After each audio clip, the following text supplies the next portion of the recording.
So yeah. All right. Make sure I can hear everybody, and then get alive and we get to go. Mic check, mic check. Just FYI, it's allergies and smoking. I promise. Mic check, mic check. Make sure we can hear. Oh, yep. Okay. Everything good to go. Let me share it alive. The document. the charter. The draft charter. Oh, All right. I went through and highlighted. I didn't even finish. You should see all the different colors. I believe it.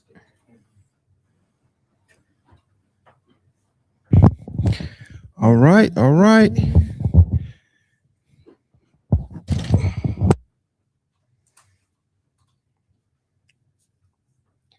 And we are live. We definitely live. We got some people watching already. If y'all watching, make sure y'all share it live. Y'all don't mind. We don't ask for too much now. Just 3 seconds, hit a few buttons. You know what I'm saying? If you're watching, make sure you share it live. Let us know if you can hear us. If you got any questions, put them in the comments. I may ask them if they don't seem like they are outrageous. They'll answer them as well. We have two members of the charter committee here today. Clap it up for you guys. Thank you for coming through. My clap button at. There we go. First comment, clap it up. Kendrick. He said he here. I'm here. So that's already telling. What's going on, Kendrick? How you doing? All right. Well, let's see who we gonna start off with, man. Who I'm going to? Sheffy. Tell people who you are. I know you've been on before, but tell them who you are, what you do, where you're from, and talk about the chart a little bit. Sure. Dr. Sheffy Robinson, born and raised here in Augusta, Georgia, graduate of the illustrious Thomas Walter Josie Comprehensive High School that Wrap it up for Josie. officially changed to the T.W. Josie High School College and Career Academy in 2029. I am representing District 1 for the Charter Review Committee. I do a lot in Augusta, lots around political action, workforce development, economic development, just overall trying to do what I can as much as possible to help make Augusta better. Yeah, that's me.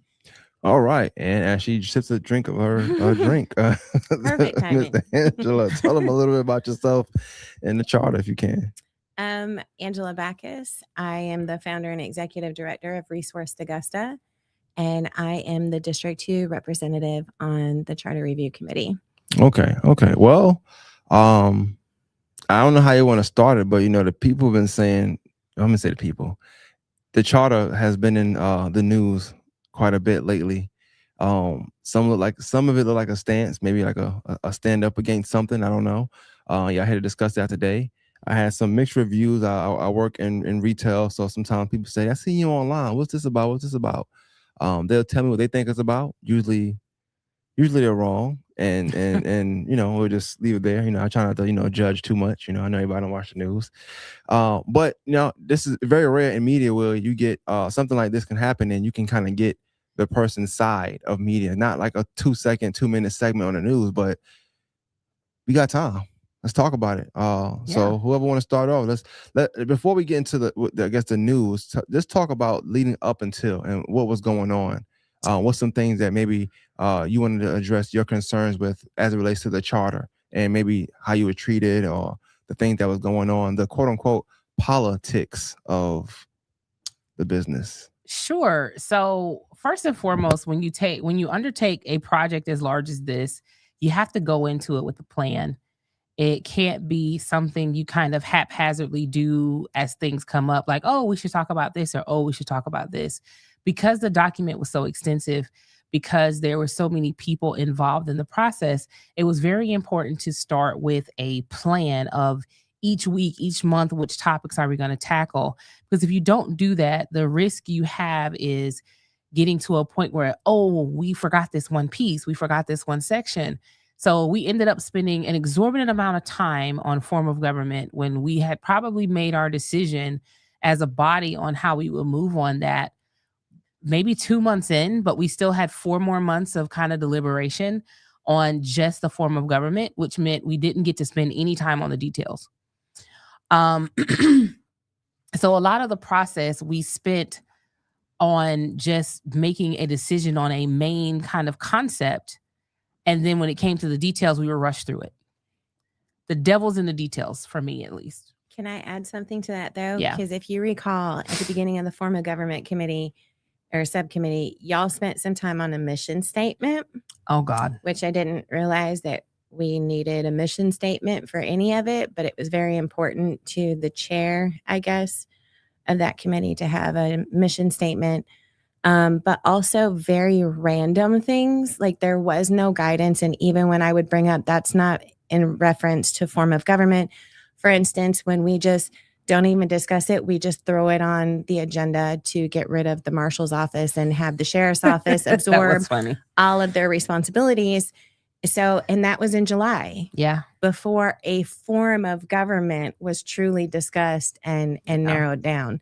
So it was like when ADHD pops up, squirrel over here, over here, over here. We spent a lot of time on squirrel, like an exorbitant amount of time. And you know, can I ask a question real quick? And anybody got any questions, please ask. This is the time we get to ask the question. But you said you were rushed.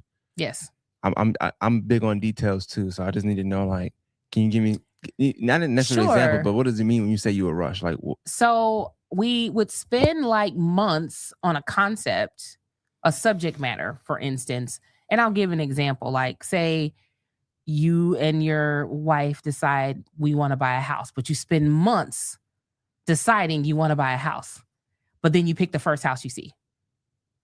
So it's that kind of thing where the concept took us months, but then there's zero time spent in the details. So for the form of government piece, we had some of it done. Some of the details were still up in the air, but they also weren't put on the table for us to vote on anyway.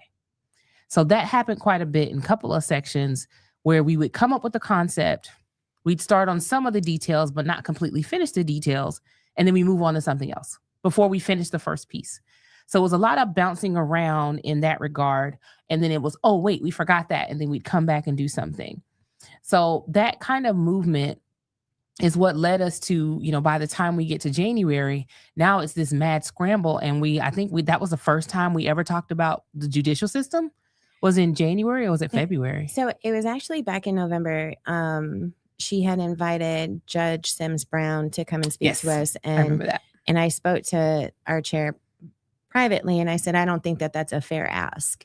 She's on the ballot this year, and to put her up there, and I suggested doing an anonymous survey that not only included judges, but also the DA's office, the solicitor's office, clerks, people that all work within that system. But we never even were told what the questions were regarding the judicial system. Like, what were the things we had to do? There was a survey done? No. I'm saying, what did we as a committee need to decide? All she kept saying during that workshop was, Mr. Wilhelmi really wants this change, and I don't know if he's going to get it. I honestly don't know, with the one sentence that's in the draft charter out of the whole pages and pages that were in the original. I don't know if Mr. Wilhelmi got what he wanted or not. But another way that she also rushed us is in the workshops when we would have a whole list of things. And she's like, okay, hurry up and flip to this. Go to this now. Go to this now. Go to this now. And it was like, you didn't have time to process and discuss and think about it. Yeah. Especially when they wanted to bring stuff up in the meetings. And then they're like, hurry up and move to vote. Yeah. You know, we didn't even start looking at the GMA charter until like November. When the GMA is a draft charter that most entities in the government in the state kind of build theirs off of. We didn't even look at it for the first time until November. So, and it's a lot of people watching on here too. So I'm gonna ask questions that I feel like people might want to ask, but don't want to maybe embarrassed to ask. Go for it. Like what was the charter set out to do initially? I'm saying initially, not that it changed, but like why make a charter? So, I mean, you have to have a charter because it's the constitution of the city, the bylaws, if you will. So, you know, for people who are familiar with like a nonprofit organization, it is a document which governs how your organization kind of operates. Ours had not been updated, minus some minor changes since consolidation in 1995. There was also language from like the 1800s still in the charter. Wait, what? Yes. Say it again. Yes, there's language from the 1800s in the charter that refers to the Board of Commissions as the Board of Roads and something. Roads and bridges or something to that. I forget what it actually is.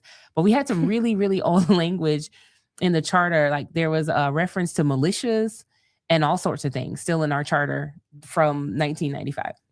So things like that had to be cleaned up. Some things needed to be modernized. Changing the form of government was definitely something that was necessary. But again, it boils down to the details. How do you go about doing this? And one thing that I wanted to, because I did make a motion, I want to say it was in November, where I said I wanted to limit the scope of what we do because we don't know what we don't know. Reason being, Augusta has never had this type of government. We haven't had any other type of government since the consolidation. So if we go in trying to course correct too much, we risk changing things that would actually hamper the new form of government. So I wanted, honestly, to limit us to just form of government. So when I see this bill come out, just form of government, I'm like, well, dang it. That's what I was trying to get us to do so that we could make that adjustment first, then see what is needed to adjust after that. And then we know, have a better idea of what we're doing. Augusta hasn't seen what right looks like. We haven't had it. We went from the city of Augusta going broke to the county bailing them out. Then we still had to pay their debts for a number of years. We don't know what right looks like. Can I ask a question? Another one, if you don't mind? Yeah. Mm-hmm. So you said 95. Yes. Was the consolidation last time, right? Mm-hmm. Like for y'all too, and maybe y'all can answer. Y'all can't speak for your peers, but how was the change? How was the charter? How were y'all selected? One, and then why did y'all want to be a part of the charter? This is free, by the way. I don't get paid for this, right? No, we don't get paid like at all though. Like this is $0, right? Like I think they fed us lunch once. One time. Clap it up for them, man. Fed your lunch one time? Come on. One time. It was the day that Eric Gaines came on the committee, and we got lunch that day. So we're like, I guess Eric shows up and we get fed. Was it February? Yeah. Black History lunch. No, was it February? It was January. No, it was after Lonnie's election. So that was November. You're right. It was November. Thanksgiving. And it was turkey sandwiches. It was leftovers. It may have been because we did have to put up with that 20-minute monologue at the beginning, which absolutely violated rules of procedure and proper decorum. But yeah, we don't do that. People got lynched that day. Like, yeah. Why y'all? Like, what made y'all want to be a part of it? I think that's an important question to what we're gonna talk about. What made y'all? Yeah. Was it tryouts? Like, how was? No. I got a phone call that just says, "Hey, so somebody's stepping down. Would you be willing to?" And the person who asked me to, it's like, okay, I trust their judgment. I trust what they do in the community. So sure, I showed up, and I showed up for my community as well. I felt like it was very important to make sure we had equitable voices available for this process. And with my background in workforce and economic development, it was really helpful, I think, in kind of navigating some of the adjustments that we would like to see. I am going to be brutally honest and say I had no idea what a charter was. I had no idea. It was Stacy Pulliam had texted me, and she had asked me if I would be willing to be on the committee. And actually, the February before that, the month before, I had run into Mayor Johnson at it was at one of the resource fairs at Henry Brigham. And he had told me that I would be great on the Charter Review Committee. And so that's the first time I had actually heard of it. And then the following month, Stacy texted me and asked me, and I normally say yes when it comes to helping our community. And I didn't necessarily know that it was going to be political because I avoid politics. I just thought it was going to be a way to help people. Like, I'm not trying to be funny, but like, how they sold y'all on this? Like, why I thought I'm asking like why y'all thought it wouldn't be I political. don't think it was a sell. I think it was just, Jordan didn't hey, sell me. are you willing it to was just help? very much like, can you help? Yeah. Like you 'Cause- have the knowledge, you have the experience. Can you bring that to the table? Yeah. So it wasn't. We didn't think it was political in the sense of the invisible hand as it ended up being. We knew it was political and that this is something that would govern us. But I don't think I knew that the players were so involved. And that it was going to feel so ugly. I joke about it, but I literally would feel sometimes when I walked out of there like my soul needed to be scrubbed with a Brillo pad. Yo. And It was I joke that we not gonna probably lie. need to bring like some holy water and sage, cover both ends. Come on, But man. have you been in those rooms? Oh no, I'm good. Because it gets so nasty and ugly.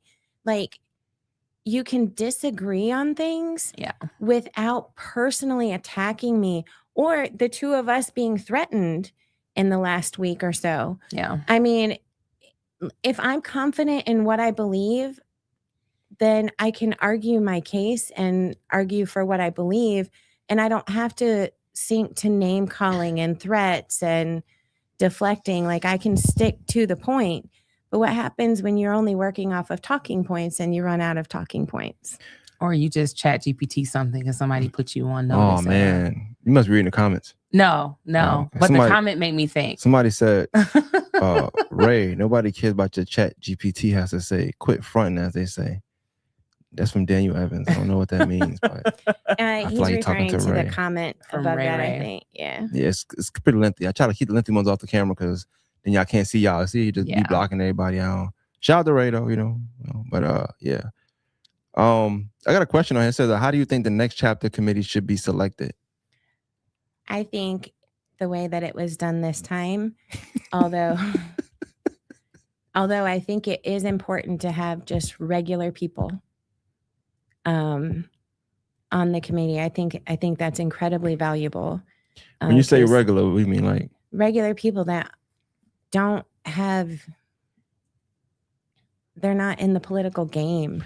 Do you think that's what they want? No, I think that they purposely said that they didn't, which is why they stated that they didn't want any former or current elected officials. But what we see in other places is that it's a mixture of those things. So for instance, when we're in the workshop and we're being told that general counsel for our city has always been an independent contractor, I had no reason to not believe that. But only the current one, the other one, I think there was one other exception where it was an independent contractor. But so we're making decisions based upon wrong information that's being fed to us. And if we don't have somebody there on the committee that's bold enough to say, actually, that is not true, then we're making decisions based upon that inaccurate information. So I do think it is important to have a mixture of the two. Plus, one thing that we heard a lot from citizens throughout this whole process is that they were very upset that they didn't elect us. We're here doing the work of the people on behalf of the people that they elected, but they didn't elect us. So there was nobody elected that was actually on that committee that had, I'm not thinking of the right word, that owed something to the people. I think there were too few people. Because one thing that happens when you are in a position where you feel powerful, and this is just human nature. A lot of times you end up lording power. When it was done at one per district, a lot of times we had to be correct. We had to correct folks like commissioner such and such. We're not commissioners. We never were. But because we sat on that dais, for some people, it gave them this sense of power and connection just because they were on the dais. If we had a committee of like 22 or 21, where we had a few more people across different walks, that would be more representative of our community, I think, and we would have gotten rid of a lot of that power dynamic. One thing I'm huge on is the equity in which we do things. And we love to say, it's black and white across Augusta, but we did not have representation from our Hispanic community. We did not have representation from our Asian community. And I felt like it was important to do that. Like in the very beginning, we were supposed to do focus groups. And I specifically said, like, hey, we need to tap to these two communities that are very much a large part of the Augusta landscape, but nobody's talking to them. And I was given all these promises. Yes, we're going to do focus groups. We're going to do this. We're going to do this. We're going to do this. We did none of it. So it's very important to make sure things are level in that perspective. But when so many people are trapped into what happened in 1995, which was very much a black and white thing, but you traverse to 2026, it's a have and have nots thing. At that point, we have to be a lot more inclusive of our entire community. And if everybody is not at the table to have that conversation, then we're not doing our citizens a service. We're not providing them what they need. As far as us being elected, I don't put a whole lot of stock in that, because we did elect the people who chose the people. So if you don't trust the people who you elected, then I don't know what to do with that. Don't elect people you don't trust. That's kind of why I asked you that question, like, how y'all got on board, because it seemed like it was people from the committee, or people. I think what Angela, you said that the mayor talked to you. He did at the FEMA. That's what it was. The FEMA housing fair, February of last year at Henry Brigham. Yeah. So I was vaguely aware of the existence of the Charter Review Committee. Didn't know any of the history, like who had put it forward or where they were at as far as votes. And then when Stacy reached out to me, I was like, oh, well, Mayor said I'd probably be good for it. And Stacy's asking me, so maybe I would be good at doing this. And I mean, like I said, I've avoided politics. I think the closest thing I've ever done politically here is show up to somebody's like their election night thing. You know what I mean? But I don't. The last party sponsored event that I went to was in Columbia County, and it made me not want to do that again. So I avoid politics, and so I really county will do it to you. Yes, I run forward to it. But listen to y'all talk. I would wonder. This is me asking y'all, because like I said, I'm not too familiar with it. Just like some of the people that's watching, listening to you guys talk, it seems like y'all know what y'all talking about. Y'all seem very educated. Y'all seem like y'all read up on y'all stuff. Thank you. Mind you, not making no money to do this. You just reading books and pages. And yes, regurgitating them. Angela specifically, she will tell you, I went to a I don't know something. And she was there, and it was very hostile. But she went to her phone a few times. She went to these books, and she corrected herself. She didn't correct herself, but she was very strictly by the book. I said that was cool. I thought that was cool to be in a room like that and still go by the book. And if you say something wrong, to go ahead and fix that. But listen to you guys talk. I feel like y'all know what y'all talking about. So why do you think I can listen to y'all talk and want to hear y'all talk, but people that ask y'all to do this wouldn't want to hear y'all talk, or don't take your suggestions? I mean, when you have been given instructions, you do what you were told to do. When you're just told, hey, do a good job because you're going to do a good job for the city, you do that. And for me, it was very much, how do we find balance between what everybody wants? We have communities that want one thing. We also have differing age groups. A lot of the people who showed up to the meetings in the public, they are more senior people in the community for the most part. They have different wants and needs based on their lived experiences. I'm right there in the middle as an elder millennial. I have my age group. We have different needs and wants in our experiences. And we're also the parents of your rising voters, who they're looking to us like, who do we vote for? Why is this important? Why do these things matter? So it was very much, for me at least, looking at the different populations we have in the city, what is important to them, and how does this charter help us meet that? A lot of people boiled it down to, well, just change form of government and give the city manager hiring and firing. That's great, but now you have to look at, we have a city manager. Do they know what they're doing? Because we already have your commission, And this is nothing, no shot at the commissioners, so much as to be elected doesn't require a whole lot of skills. It doesn't require a whole lot of experience. And those are the people who decide to hire the experienced person. So that means they either need to hire somebody extremely experienced who is not going to screw it up, or we risk hiring somebody who's not experienced and then it still gets screwed up anyway. I listened to one of our legislators today at the Capitol say that the reason we need the form of government changed is because we keep missing deadlines for our audits. That has nothing to do with the form of government and everything to do with just incompetent people. We can change the form of government to Jesus Christ as the king. And if you got incompetent people running audits, running our financial department, you have incompetent people running our financial department. So it's things like that, for me, it was like, how do we best hit the mark where we can push forward, but not so far that we end up behind?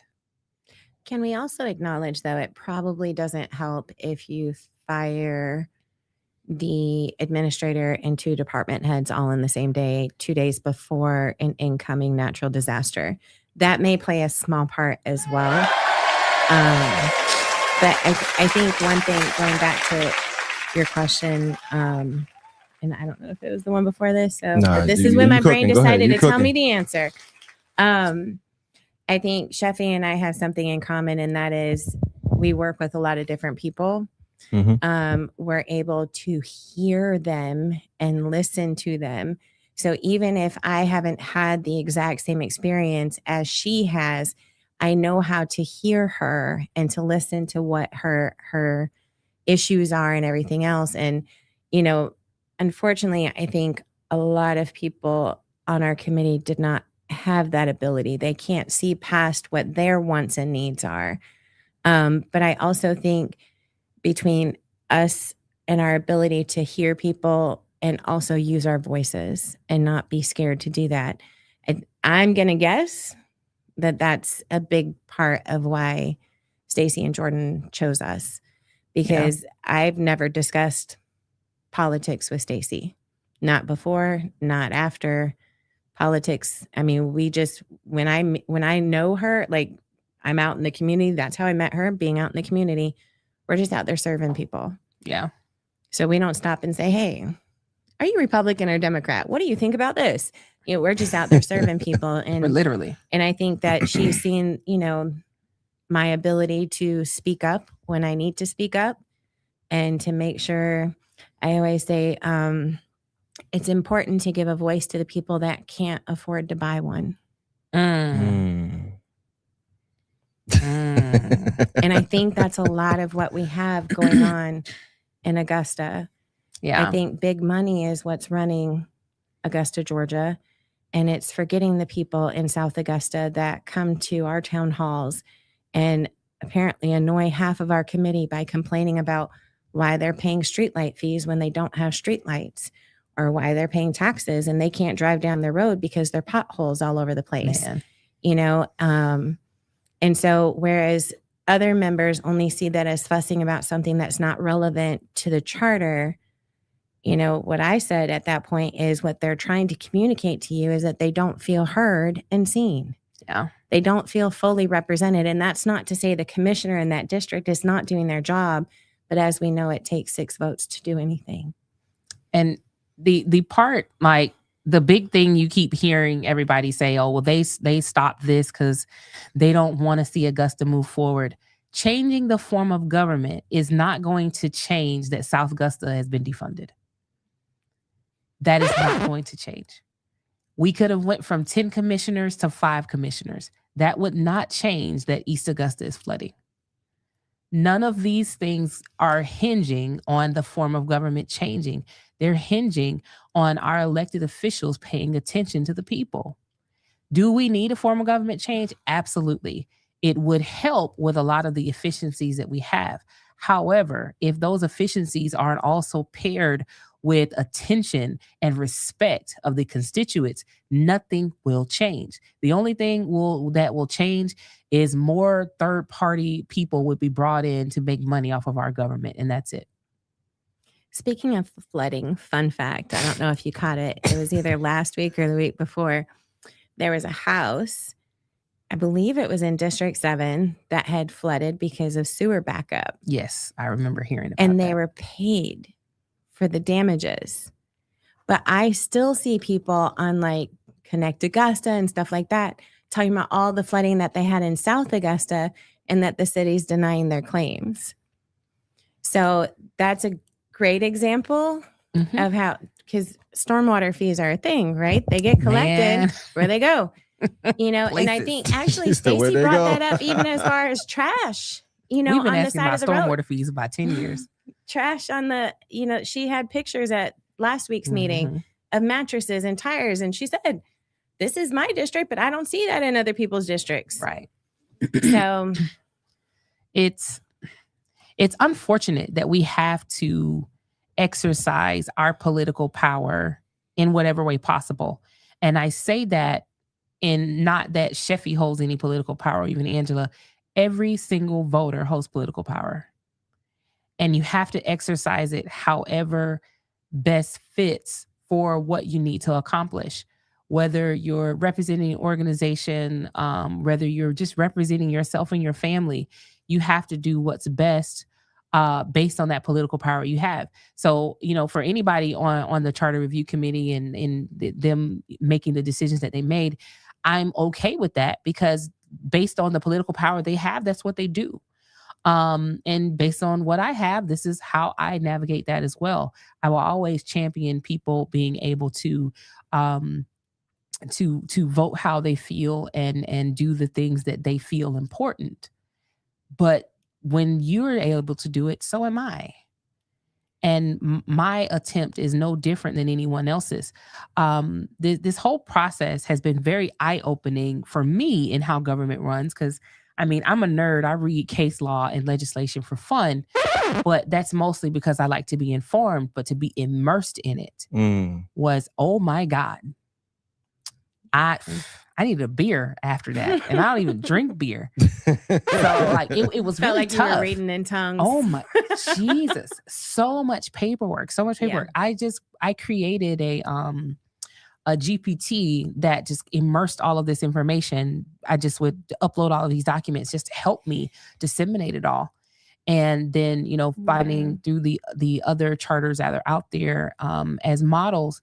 So it was very much coming to the table with this, oh my God, I can be impactful for my community. And then it turned into, oh my God, what are these people doing? Yeah. So if we can switch the topic real quick, if that's okay. Oh, anything for y'all. I do just want to address. Hey, the floor is y'all's in this room. Just FYI. All right. So I'm not going to tell y'all what y'all can and can't do around here. Maybe this is a good segue into why we didn't show up. Yeah, last week. Thursday after the scheduled meeting, the chair of our committee went on, can I say the name? The Austin Road Show. It happened. And made a claim. And so I just want to start this topic off with that claim just to clear anything up. And I don't remember the exact verbiage, but essentially insinuated that there was a link between us not showing up to the meeting that day because we didn't want audits and because we were in cahoots with the $6.5 million. Yeah, but that's what she said. Oh, audits and ethics, which you authored that section because somehow there was a link with the $6 million from HCD. Just to clear that up. What, y'all had in your pocket or something? I don't know, but I don't have pockets in my dresses, which is a sad thing because I love pockets in dresses. I drive a 2012 minivan. I paid cash for it. And if I'm being honest, the City Lifestyle Augusta magazine, somebody put me in for a competition for that, and I got a $3,000 check, and that paid for most of my car. So go you. So yeah, there was no money coming this way. and of course, this is likely why we haven't seen the recording from that session because you can't verify any of that foolishness that was said. One thing I want to clear up is let's see, that's the best way to say it. So I'm going to give the whole timeline because I'm going to always tell the truth. I love timelines. On, was it Monday or Tuesday? The draft charter came out on a Friday. Not that. Oh. When Eric Gaines resigned from the Charter Review Committee, it left the four of us on our side where we could be impactful in the way that we did. And that's by making sure we did not have quorum to push forward. It was not, we planned anything and then he decided to leave because he didn't want to be a part of the plan. There was nothing to that effect at all. It was literally, he stepped down and we were just thinking about how do we get this done correctly for the people. Tuesday. That was Tuesday. Yeah, it was Tuesday before the meeting. So 2 days. Why it had to be stopped was Can I add something to that timeline before you move forward? Yeah. So during that same time period, over the weekend and into Monday and then into Tuesday, I was emailing back and forth with our chair Very true. and our general counsel who serves as our parliamentarian. I had some specific issues. For instance, one of my motions was a motion to amend something previously voted on. So when you do that motion, you have to give notice on one meeting agenda before you can discuss it. So that notice would have to be given March 19th, and we couldn't discuss it until after that. But our chair was still putting, because I'm the secretary, so I received the agenda. And when I received the draft agenda, I had an issue with, why does it say final meeting if I have something that can't even be discussed and voted on until the next meeting? Right. And regardless of the rules of procedure that we all voted on, regardless of the bylaws, regardless of rules don't matter. Not on this committee. They were moving forward with the final meeting anyways. Yeah. If you've looked at the agenda, there were 22 motions, I believe. 22 motions we were supposed to discuss, but then vote on the final charter right then and there. That is unheard of. The chair had also said, I don't know if she said it to you guys too. She said it to me. The comments were going to be limited per motion to only 2 comments, not 2 per person, but 2 comments. So Sheffy says something and I say something, nobody else can comment, go on ahead and vote. Yep. And then Carl Vinson, we were going to take a break. Carl Vinson Institute was going to go on ahead and go in the back and print off copies of the updated charter. And then we were going to vote on the final draft. 6 of my motions that I had added onto this last agenda are in regards to things that were in the charter, the draft that we did not vote on or did not, either we didn't vote on it or what ended up in the charter was not what we voted on. Right. So we had already found 6 things. And then at the same time is when we found the plurality. No, that was at the end of the week. There was another one. There was the commission interference. We did not vote on that. Yeah. So we continued to keep finding things. The marshal's office, nowhere in the charter. Yeah. And that to me is incredibly suspect, especially after the mayor's appointee was the one that put it on the form of government subcommittee agenda to remove the marshal's office altogether. And then I'm guessing it's a lot easier to combine it with the sheriff's office and get rid of the marshal if it's not in the charter. That whole, like, leading up to that, the 19th being set as a final date and us being told pretty much we make all decisions here and that's it, is like, okay, we're not giving you any more time to make any adjustments, any changes, anything. What we put in the charter is what we want. The biggest red flag for me was the plurality one. And I know we found that after the fact. Yeah. But when I saw that, it was glaring to me, like, wait a minute. When I do bylaws for the Alumni Foundation, we do 2 reads over 2 months.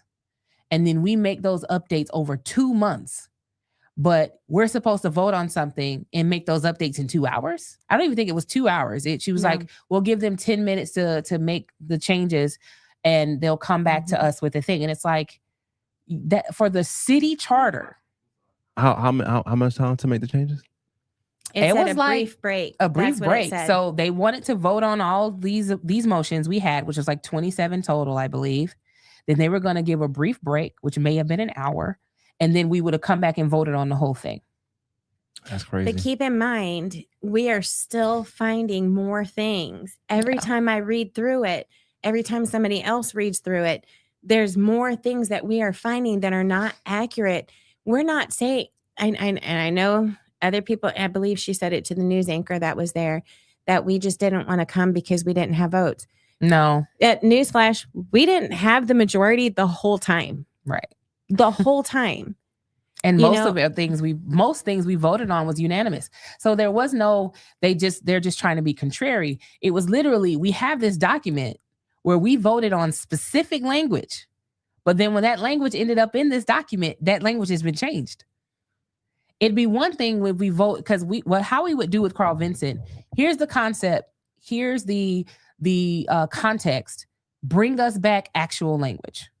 And then we'd vote on the actual language. So to see the actual language changed, like the whole at-large voting thing that we specifically said we didn't want, the constituents said they didn't want, but suddenly in the draft charter, it says it didn't have any reference to the person having to live in their district to represent it. It just said they had to live in Augusta. Yeah, that's a comment on the screen. It says a commissioner can be from any district too, right? Was added. That's what was in there. Plurality was in there. So certain things were taken out of the ethics. It was a lot. But right now, so if you are commissioner in District 6, you got to live in District 6. Correct. Okay, but how they want to do it, you could just live anywhere in Augusta. And correct. It's kind of That's crazy. what was in that document. And now if a couple of things for me. When I gave Carl Vinson Institute my 6-page ethics language, they came back with 2 pages. This is what we can do based on state law, right? Then we get to the end. Attorney Plunkett says, well, these 3 paragraphs have to come out because they violate state law. Aren't we paying you guys $300,000 to find that? $321. Yeah. We're paying you quite a bit of money to where you were supposed to fix this and you didn't. The ethics language, I think I dropped that in September and it's still not right to this day. Well, another thing that they didn't do when we chose the form of government, as we were making other choices after that, don't you think they should have said, hey guys, by the way, by making this choice, you're actually altering the form of government. So it will no longer be a council manager form of government. It will be a hybrid of a strong mayor, which Augusta did not want. Yes. And a council manager. Real quick, I know you're in town. I want to read these 2 comments real quick. Yeah. Shout out to Tyler. He said, thank God that we got people like you guys inside of those rooms. That's insane to vote on something of such significance so fast. And I agree with that. Yeah. Q says, elaborate on what at-large voting is and why it would not benefit the community in its entirety. I have the best example, and it comes from one of our commissioners. Oh, that's the best example. Probably not on purpose. Eric Gaines had reposted the thing that Augusta government had shared about the water. So there was an article that came out that said that the level of forever chemicals in our water was more than 10 times the legal limit. On his post, Tina from District 7 commented, and it didn't even make sense because she was like, other people running for office, not you, are sharing old articles, but the person we should be listening to is Augusta Utility, and I'm not quoting. So, but she said, my water over here, my water's just fine. I've never gotten sick from my water. And I said, y'all work off of different wells, like different water sources. So just like Allen Homes was built on top of an old chemical plant, your home was not. Right. And that's another example of the disparity between one district to the next. But if somebody in District 7 could be elected to represent these areas in South Augusta that have every single type of cancer above the national average, are they going to see it as being reality, or are they going to think that it's just fine because their water is okay? It's not affecting them. Yeah, and I think some commissioners get trapped up into their particular area and don't realize that you represent the area because those are the people there, but you still represent the entire city. And then you have people who come behind, well, we have too many commissioners. Columbia County only has 5. Columbia County also has half the population and is not a consolidated government, and their county seat is unincorporated. So there's a gigantic difference between Columbia County and Richmond County. And I wish people would realize that and stop trying to make the concession between the two. They think the differences boil down to race and money. That's part of it, but that's not the essence of it. The essence of it is we are a consolidated government. There is no way we can run a consolidated government with 5 commissioners. It would leave many, many neighborhoods, many, many people out from adequate representation. We already struggle with representation now with the 10 commissioners. And I'm not saying we need more, but Commissioner Jerry Brigham said it best at one of our town halls. He said, get rid of the at-large districts and have 11, 10 full districts instead of having 2 at-large. That may be something that needs to happen at some point in the future, especially as we grow population. And then we have certain areas that right now are sparse with population, but we have housing developments going up that's going to increase that. So there will be a point in the future where redistricting will have to come into the conversation again. Actually, I like having super districts because I mean, I think recently we do have a couple of examples with Alvin Mason and Brandon Garrett. When they were out, there was an assigned commissioner already that covered that district. So having that like mandatory backup plan already, I think is helpful. It's helpful in a backup situation, but is it helpful current? And I'm not making an argument for or against it. I'm actually fine either way.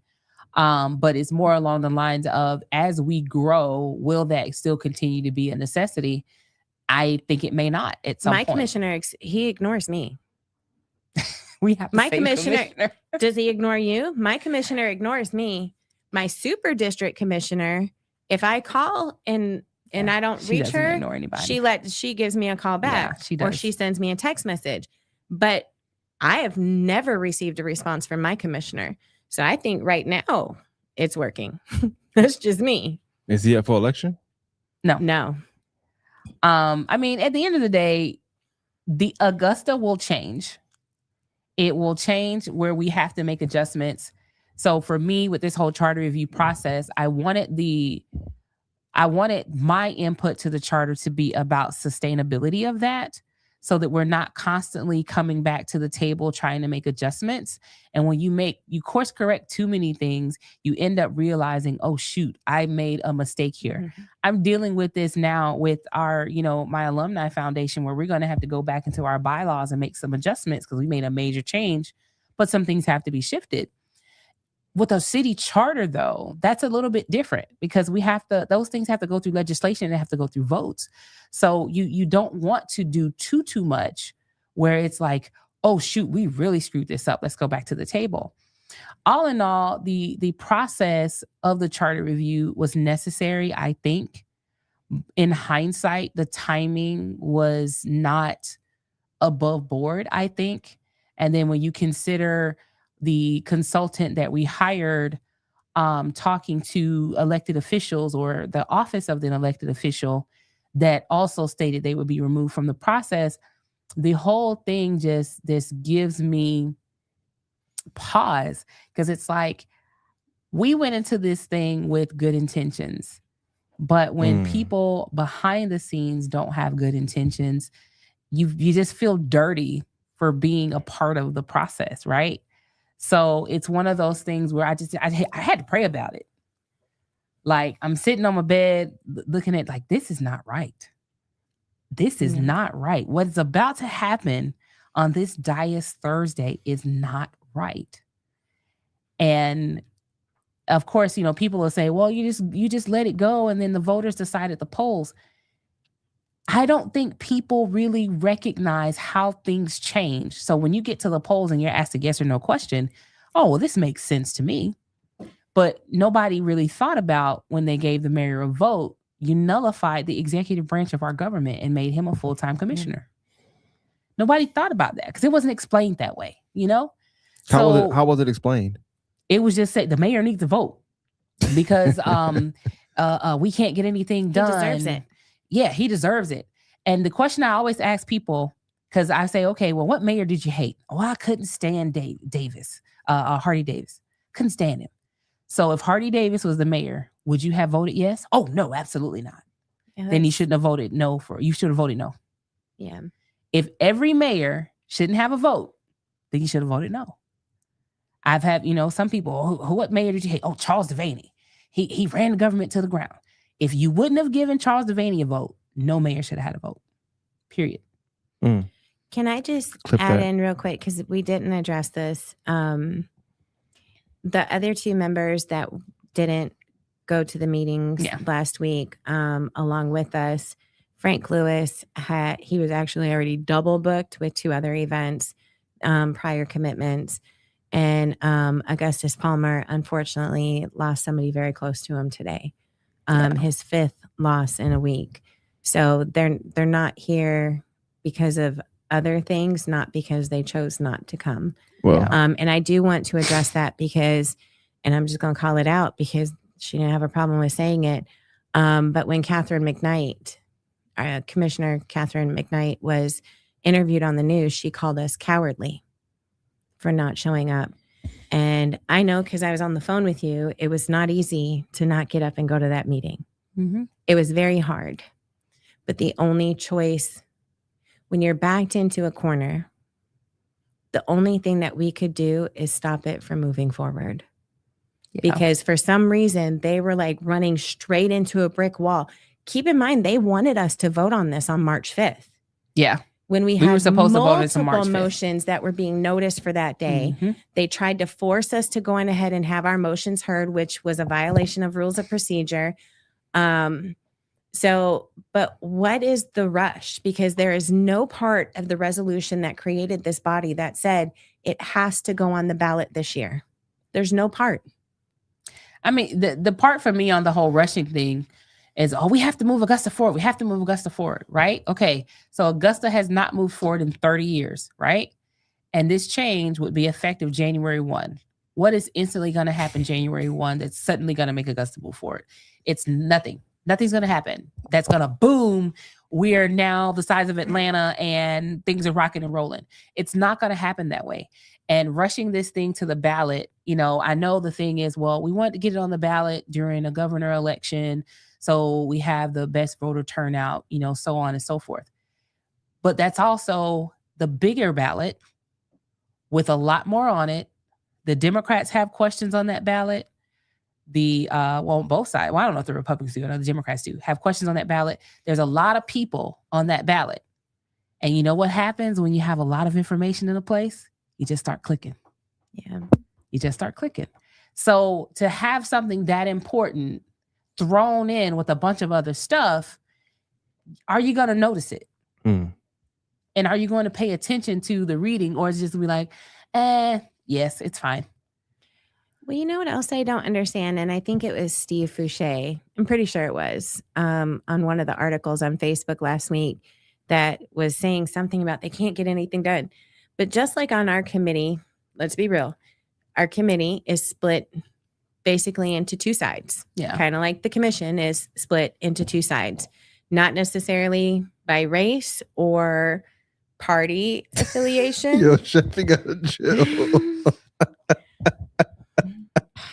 Don't laugh at me. But my point is, the same people complaining that they can't get anything done have the majority.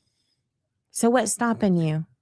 Well, if you have your 6 votes, why aren't you getting it done? The not getting it done is a talking point. It's not necessarily real. Because if you look at the bulk of the votes we had across the charter review were mostly unanimous or pretty close. So that meant we were at least working together. So this whole, they've always been trying to stop the process. I told Marcy back in September, because I don't know, if I'm not mistaken, WJBF came back into there because they heard me yelling. And we were on a recess at the time. And I'm like, you need to have a plan because we're just all over the place. And we could have been ready to be wrapping this thing up before Thanksgiving.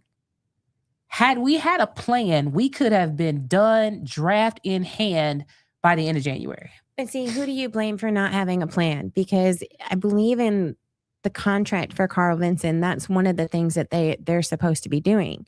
But what a lot of people are not aware of, I mean, I thought Carl Vinson was working for our whole committee. But what we learned sitting in that one workshop, when you asked them a question of, how come when we've asked you for information, you haven't brought it back? And Dr. Facer said he can't. That when we have our meetings on Thursday, he has a cadence call with Marcy, the chair that following Monday, which I used to participate in until I made that Facebook post back in July. And then she told me it was a privilege to participate in as the secretary, and that was no longer extended to me. So anything we ask for on Thursday, she has to co-sign on Monday. Otherwise, we don't get that information. Keep in mind also, Marcy, our chair, requested that she sign off on their invoice. And there's a saying about that. The person who signs your paycheck is the one that you're working for. Yep. And then there was that, of course, 3-hour meeting after our last town hall where a lot of the changes were made. And we were later told, oh, we're not going to need your motions because we just already went ahead and changed it. I literally have the text message right here. Just want to give y'all a heads up. I love receipts, love them. And when she sat there in that meeting and said I was misinformed from our phone conversation, and that's when I said, you texted it to me too. Yeah. She said, you will want to know that Carl Vinson has date. Oh, no, my bad. Let me go back up. That was too far down. We encourage everyone to comb through this draft as I feel it has been done well, and several of the tweaks proposed will only make it better. It's not proposed if it's already in there. Fair. Because we're supposed to vote on anything that didn't, whether or not it did come from the old one and moved. If we copied and pasted and put it in the new charter, we voted on that. If we said, actually, we don't need that, we voted on that. If we were like, I think we need to tweak this, the tweaks, all of them in all of their forms were voted by us. Yep. So and to make arbitrary changes and just present it here, we made the changes we think you're going to want, vote on it. No. She said all motions will be included because we were talking about the agenda, although there may be several that may no longer be needed given the way that the charter was written. And I said, I don't understand. What would have changed between what we voted on and what ended up in the charter? Carl Vinson Institute wasn't authorized by our body to make changes not voted on. Angela, would encourage you to read before you react. It'll save you a lot of time and emotion. Yeah. It was tough to deal with all of that. I mean, I don't know if folks remember when I stepped off the formal government committee. I remember. Subcommittee. I got a lot of phone calls. Oh my God, are you resigning from the whole committee? I'm like, no, I'm resigning for the form of government subcommittee because I am being treated with discriminatory activity. I would send Steve Fouché motions and things to add to our agenda, and he would tell me, "Oh no, we don't need to talk about that. We can just put it in the other." But him and Rod, and this is all video, so you can always go back and look at it. Him and Rod would put their stuff on there. The most random stuff. Get rid of the marshal. The day we had the whole marshal's office, Ramon, his people, like the whole team of the marshal's office. Let him know that they took it out of the charter altogether. Probably not. Now, I'm sure taking it out of the charter doesn't get rid of the marshal's office. Right. Like I said, I just think it probably makes it a little easier to do it if it's not in the charter. Yeah. Good question on the screen. It says, since they didn't complete the work, do they still receive the $321,000? Yes, because they completed their work. Well, there is still one payment due. It's set up in 3 payments. Oh, so yeah, they've been getting money along the way. But Marcy would have to sign off on that invoice. I'm not sure who authorized her to do that. Not the voters. Not the commission. Commission didn't say in the resolution, hey, let Marcy sign off on that invoice. Mm-hmm. What about I see Q posted a while ago, but y'all was cooking, so I was letting y'all cook. It says I ain't gonna read the other one. I don't want Chef. You start laughing. It says talk about the special call meeting that the mayor called after March 5th to rush it. So the reason they wanted to, there was this March 5th meet. Well, I'll take you back to February, right? So we had a special call meeting. Was it February 13th or February 12th, somewhere in there? So she called it for February this 3rd. Okay. So in February, there was a special call meeting that literally we got notice of on like a Friday or something. And many of us were not there then because we told her, like, we just don't have the availability for that. Like, Tuesdays are my work day. And it was illegal. Yeah. The attorney made it very clear it was illegal. The attorney came back and pretty much said, you can't do a special call meeting just because you don't want to have the meeting on your regular Thursday, which was literally the only reason we needed to have this meeting. But it turns out the day after that was a legislative deadline for something, right? Fast forward to March. Now we get to crossover. The deadline for crossover was the 6th. So the deadline in February is, if you're going to have it on the May ballot, it has to be noticed the May 90 ballot. Days beforehand. Right. To have it on the May ballot was the February one. We didn't come to that meeting just because it was just a scheduling conflict, and we were told at the last minute, and people just couldn't make that schedule work. Then when it came to our February 5th meeting, we were supposed to, March 5th, I'm sorry. We were supposed to vote on the charter that day. But because procedure wasn't followed, things had to be pushed to the 19th. So that's when they did the special call meeting for the 5th to go ahead and push things anyway to meet crossover date for March 6th. You got the number 5 stuck all in your head. What'd I say? It was the 10th. The 10th, the commission held the special called meeting. So the day after our meeting on the 5th is when they put out the release for the special called meeting to do the new resolution. You're right. Sorry. The number 5 is just really stuck. It's something. I need to play the numbers. She won 5 commissioners. But so crossover, and I see a thing on the screen. Crossover is when you present a bill, it has to cross between the House and the Senate to be passed. If you don't do crossover date, it can't do that. So then you have to introduce it as a general bill. Well, you have to do it either local legislation or a general bill for it to be passed. So to get the resolution for the formal government onto the November ballot, all of this has to happen within the next week from the current bill that's out there right now, because there is a bill on the floor for formal government. So that March 5th meeting was our meeting, and then they had the special call on the 6th. The crossover day was on the 6th. Right. And that was for general legislation. And since they weren't going to be able to do it as a general bill, and keep in mind, as a general bill, the Republican dominated everything at the state level can change anything that they want to in our charter. Correct. So had we moved it forward at that point, they could make any changes they want. That's the day that they came out with the special called meeting for the following Tuesday. And that makes no sense to me, because you have one resolution, which is a contract that established our committee. And now we have another resolution, and some of those terms conflict with one another. So our scope of work conflicts with one another. The due dates conflicts with one another.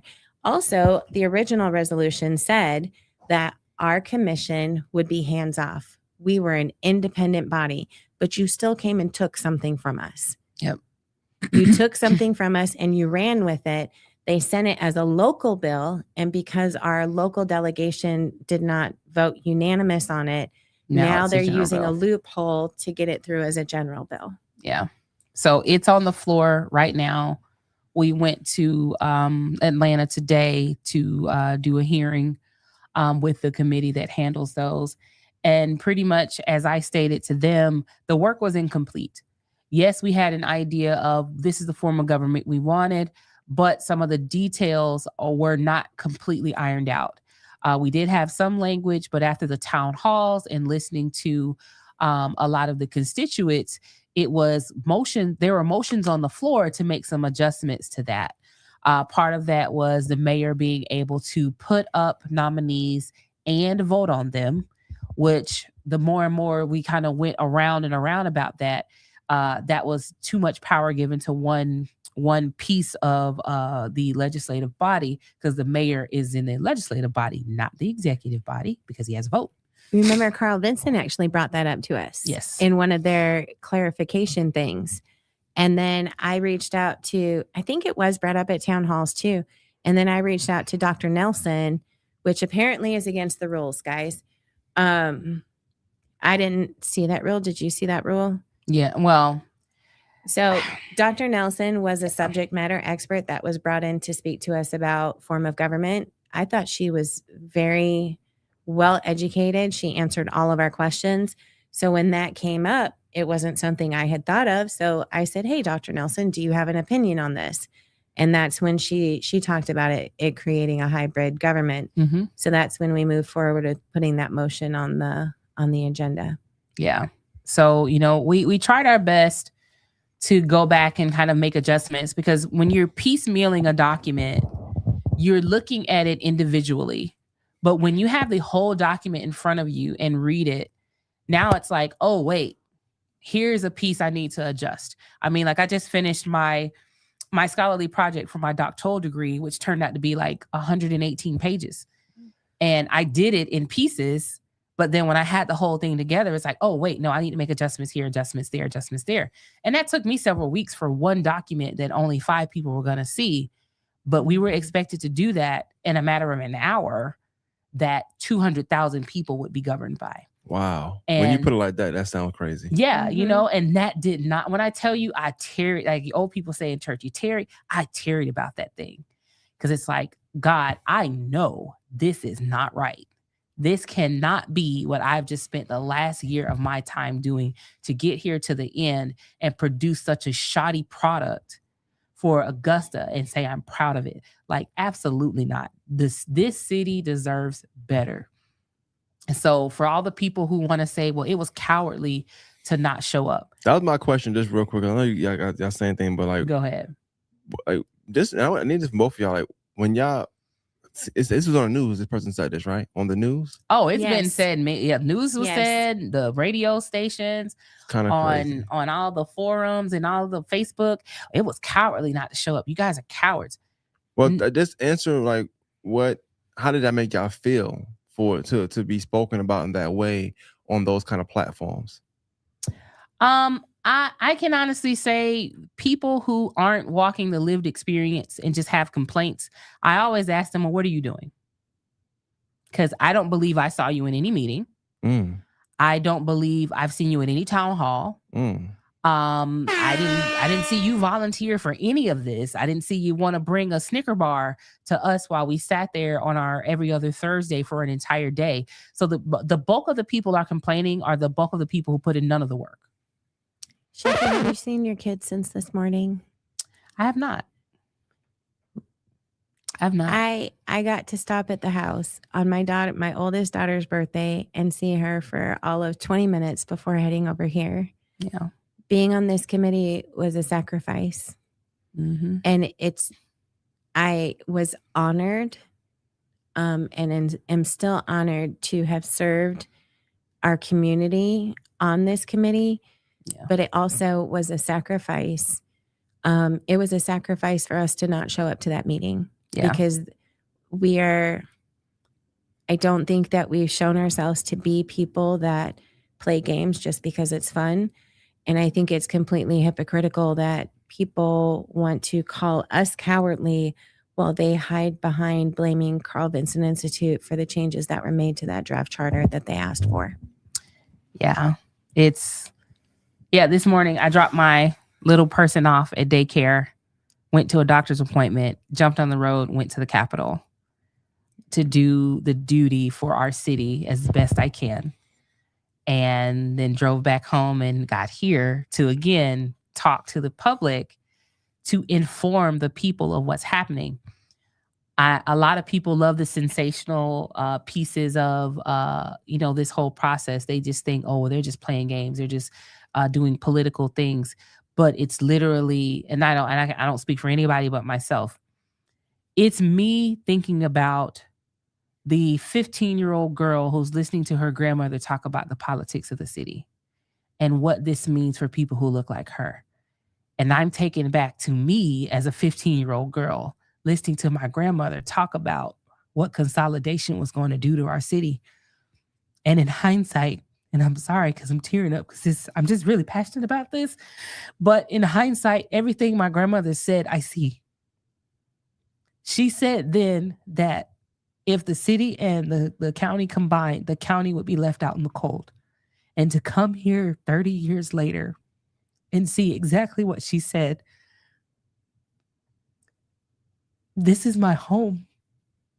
I wouldn't be who I am without Augusta. And to see it in some places in the state that it is very painful. To go back to my own neighborhoods and see them in such disarray just because nobody's paying attention to them. So I did what I thought was right. Whether somebody feels it's cowardly is not my problem. Because at the end of the day, I did what I thought was right for the people who are not heard. And I will continue to do that as long as I have the ability to in this city. Thank you.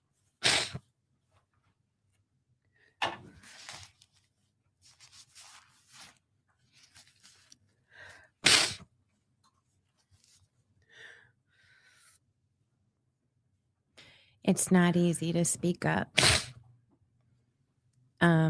especially if you have stuff that can be taken from you or things that people can use to threaten you with, which they have with both of us.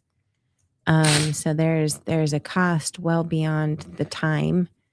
Every time you open your mouth to ask another question, wondering if you're going to get attacked again, because there were no rules of decorum that were actually followed. Even our guest. Do you remember when Reverend Williams came before us and was attacked? Yeah. It's the same way Steve did it to Jordan the other day. Yeah. Or when a sitting commissioner is sitting in our audience and our chair allows a former member of our committee to stand on the dais for 20 minutes and say that that man who is a veteran had no honor and compare him replacing him on the committee, which he had every right to do. Yeah. To lynching him. Like, it just... You got to have nothing going on in your life to think you're getting lynched just because you got replaced. Yeah. But we don't know what the next steps are. We don't know what the commission is going to do about the committee because the committee is not officially disbanded or anything. I think the only people who have a power to do that is the commission. And the only one that said it is disbanded is the chair, and she doesn't have that authority. Correct. So I think the work still continues. We just don't know what that will look like until after the next commission meeting. There are bills on the floor. If anyone wants to verify that or go through that process, it is House Bill. Let me give you the right number because me and numbers are not having fun tonight, apparently. While you're looking it up, can I just point out, since everybody on the We're Coward posts kept saying that we need to make sure and vote out those commissioners that appointed us to this committee, can we also just remind everybody that this is election season? There are 5 commissioners and a mayor that are up for re-election in May. Yes. And so just like it's important that we heard our community's voice throughout this process, really ask yourself if your commissioner or if your mayor is hearing your voice, and is it showing up in your community? You know? Yeah. And even if it's not, like I said, even if it's not showing up, especially South Augusta, if you see your commissioner on that floor or on that dais fighting for you, you know, maybe encourage your friends that live in the other districts that they need to maybe vote out theirs, because maybe their commissioner is one of the people that's standing in the way of progress. But I do think that this election is going to be incredibly important as to what Augusta looks like moving forward. Indeed. The 2 bills on the floor right now are House Bill 1584 and Senate Bill 628. Both of those bills are designed to change the form of government. You can go to legis.ga.gov to view the details of that bill. I don't know if they've put up the changes that were suggested by Representative Brian Prince, but I do know that they said that they were suggested by him. Oh, that wasn't true. confirmed Very, by him. very true. It was stated that it was suggested, but we don't know of any of that until the bill is actually adjusted. But keep an eye on that. It went through committee today. It will probably go back to committee this week. We don't know how far things will go from there.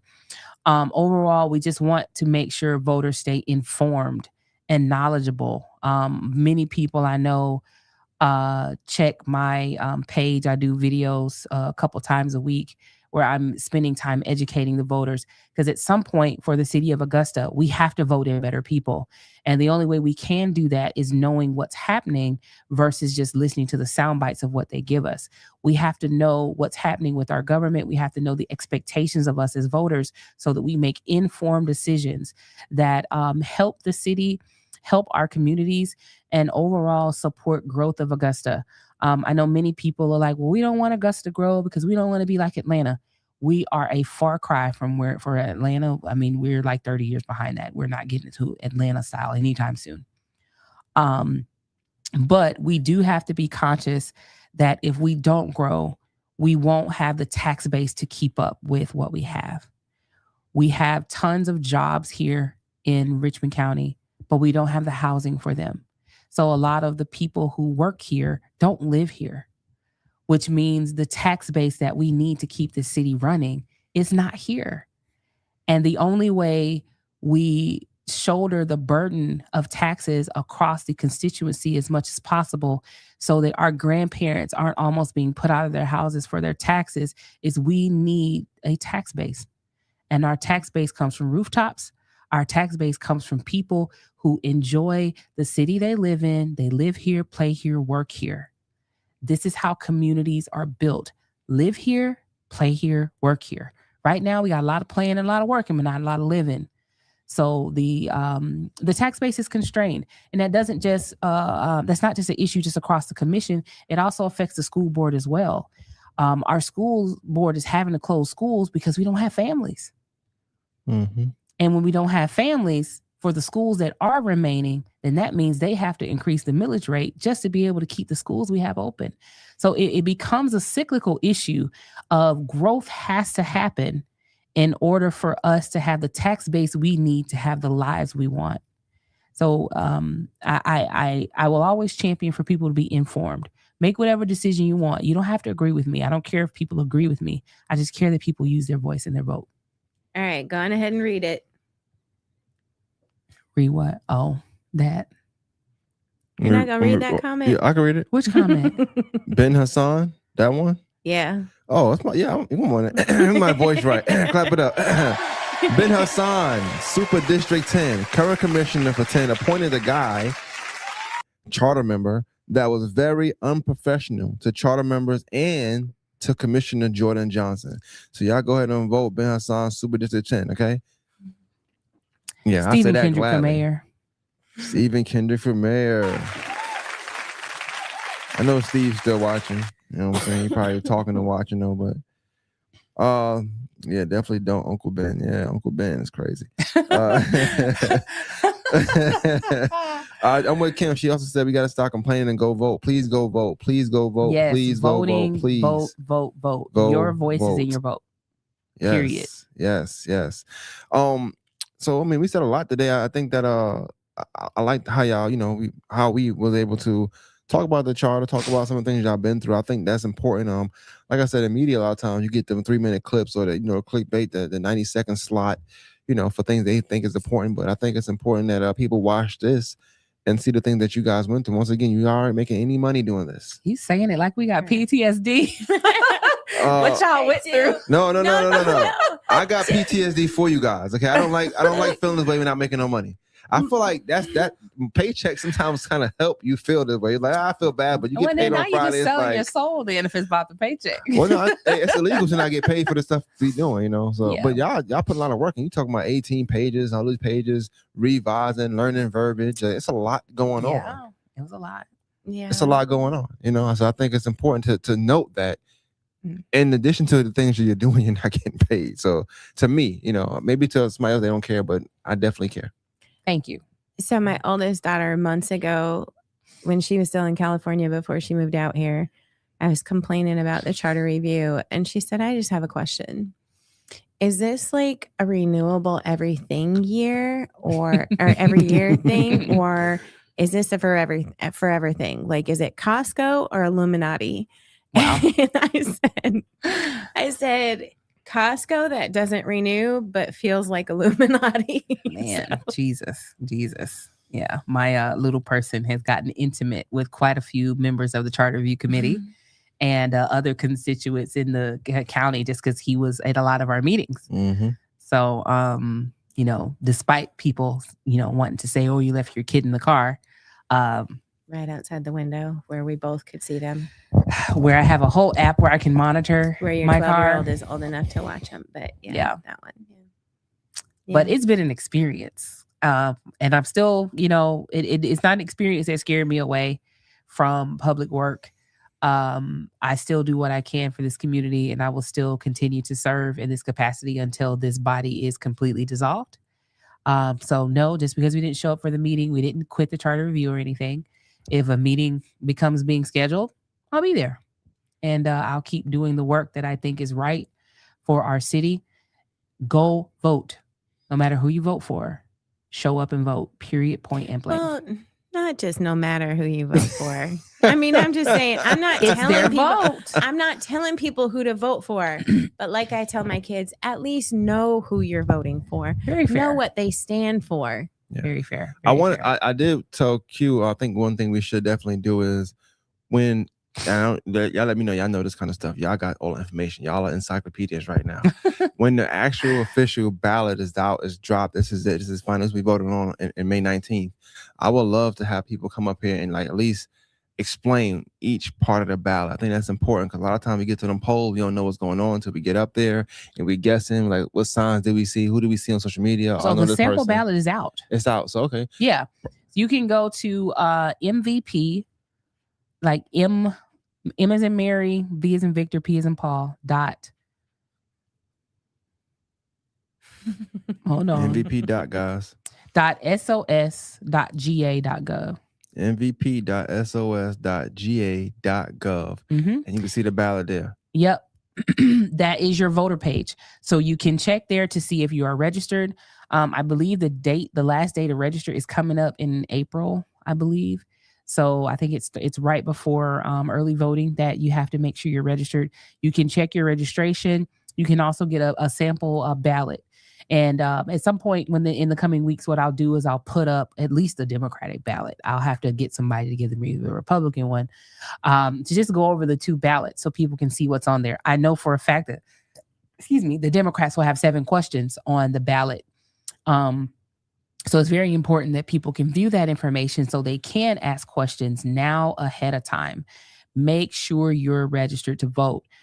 Yes, there has been voter registration purges and things of that nature. I know a lot of people love to say, "Oh, they're just trying to take away folks' right to vote."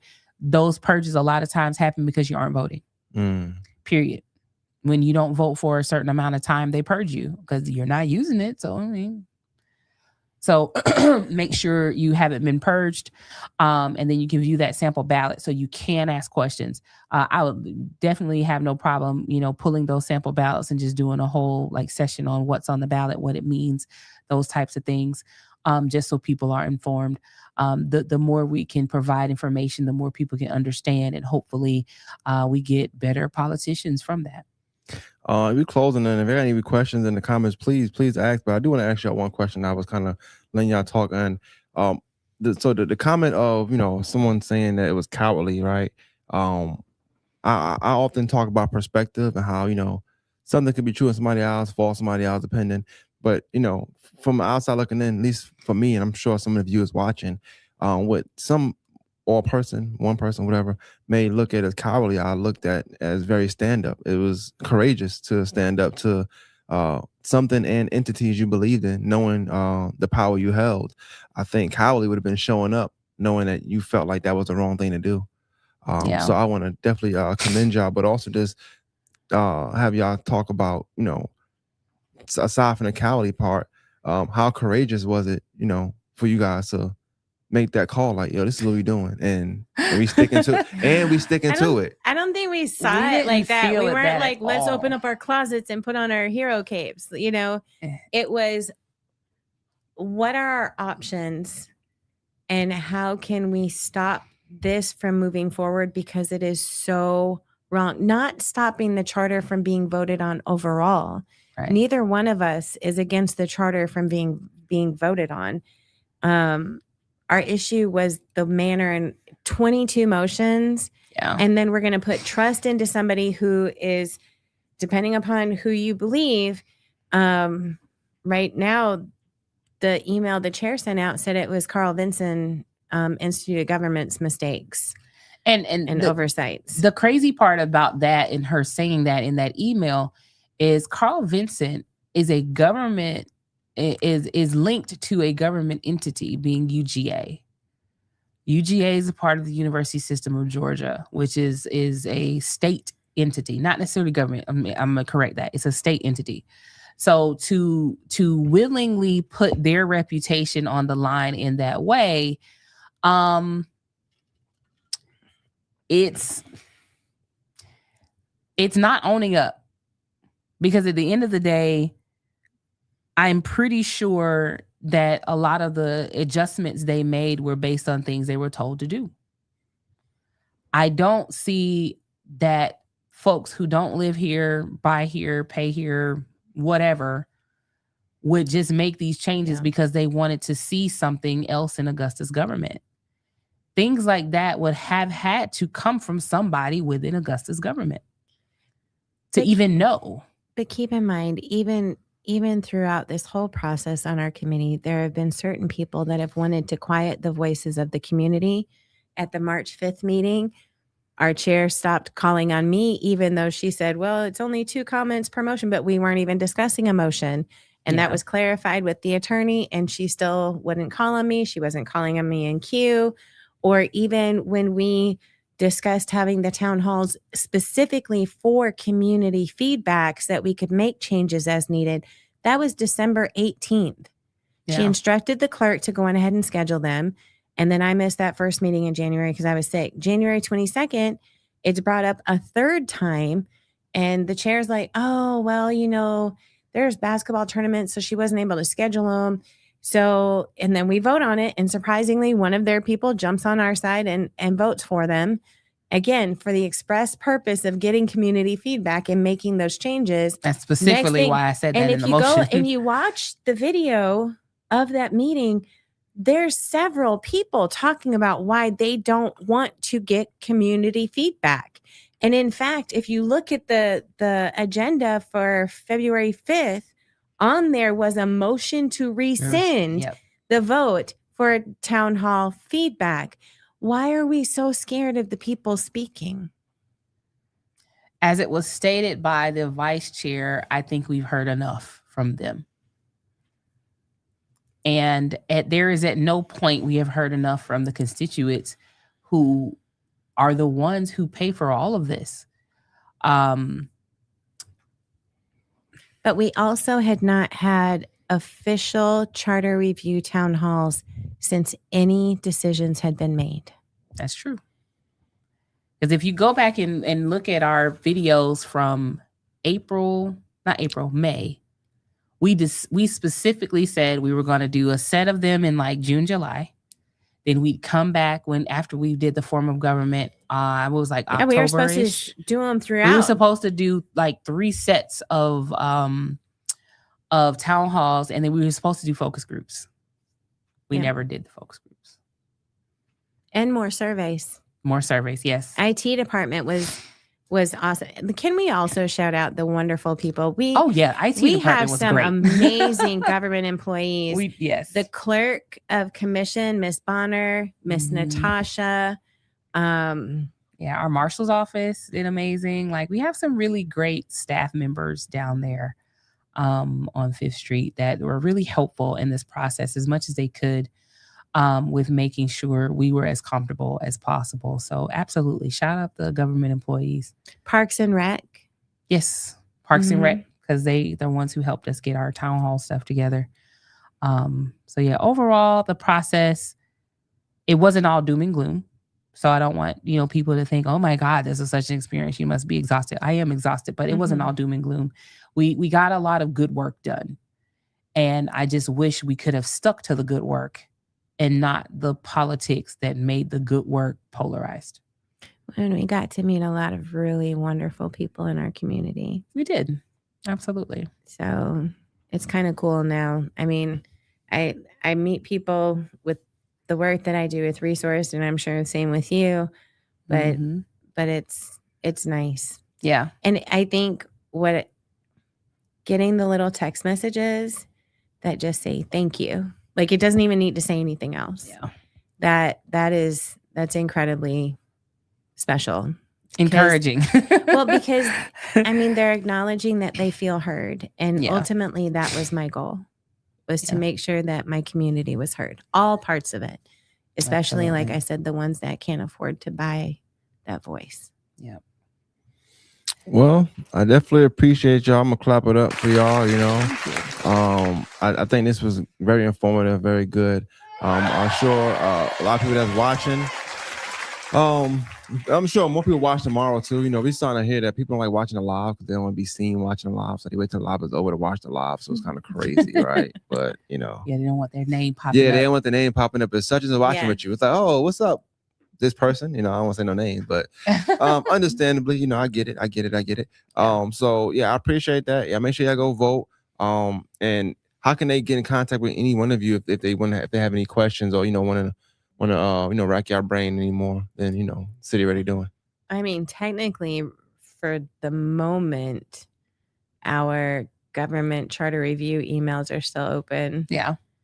I don't know what the process is going to be for that, but for me, Messenger on Facebook. Yeah, works. Hit me on Facebook. Hit me on Facebook. Come on. Because I'm always on Facebook. If I'm not on Facebook, I'm on Threads.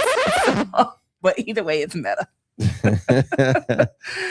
All right. Well, I definitely appreciate you for stopping through. This was great.